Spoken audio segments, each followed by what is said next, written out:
Automotive Alchemy. Gonna do the Ford truck roof ditch seam sealer SOP today.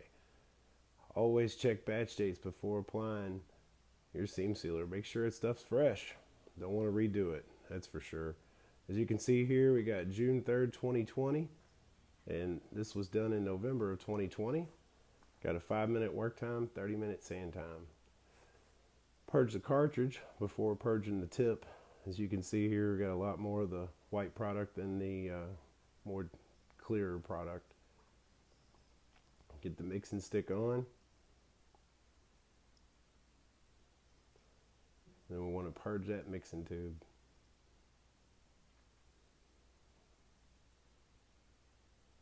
And we're going to be putting this over an epoxy primer. As you can see here, we're going to go ahead and purge the cartridge and the tip air at once. Make sure we got a real good mix.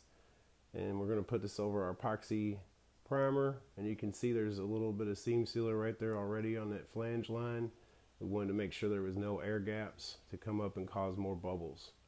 So we did technically seam seal this 2 times.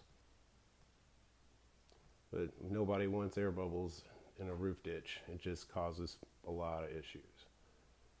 As you can see here, we've cut a spreader to fit the groove, rounded the edges off.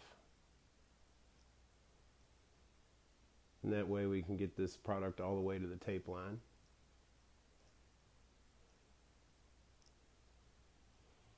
We're using a pneumatic 2-part gun for this because we're putting a lot of product on here. It's going to require almost a full tube.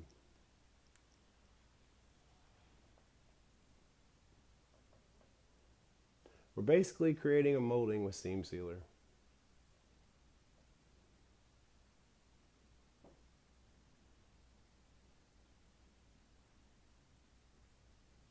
This is an aluminum roof on this Ford truck, just in case you want to know.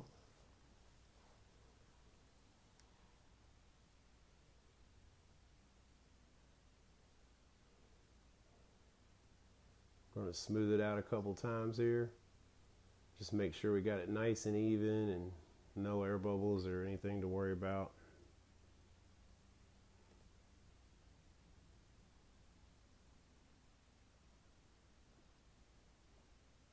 One thing that's nice about this 129 is it actually flows out your brush strokes and mud spreader strokes, things like that, but it won't run off the panel.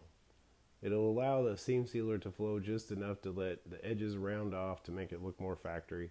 And it'll, get rid of the brush strokes and mud spreader strokes too. So it makes a real good clean look.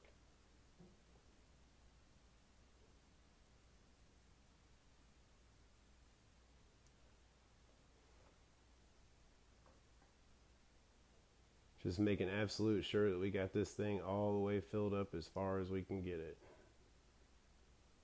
Nice and sealed.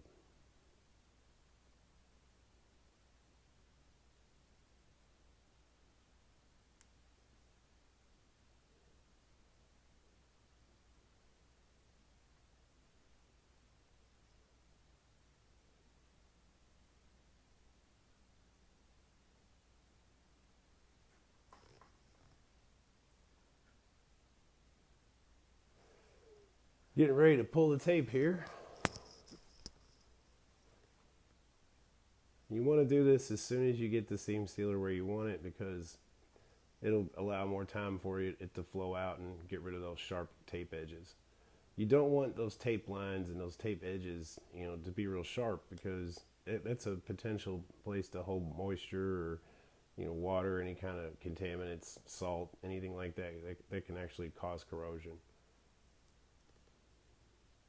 And now that the tape lines are off here, as you can see, you can already see the product starting to flow. Here's what she looks like when she's cured up, ready to go. Looking good. Possible fails. Number 1, make sure that seam sealer's fresh. Always check the batch dates. If you don't understand it, ask the people you're buying it from. Never apply exterior seam sealers on acid etch primers or bare metals. Just causes issues. Even if they say it's bare metal. Always read the directions and make sure it covers those. Special thanks to my friends at S&W Collision for letting us do this video. I hope this helps you guys. Have a great day.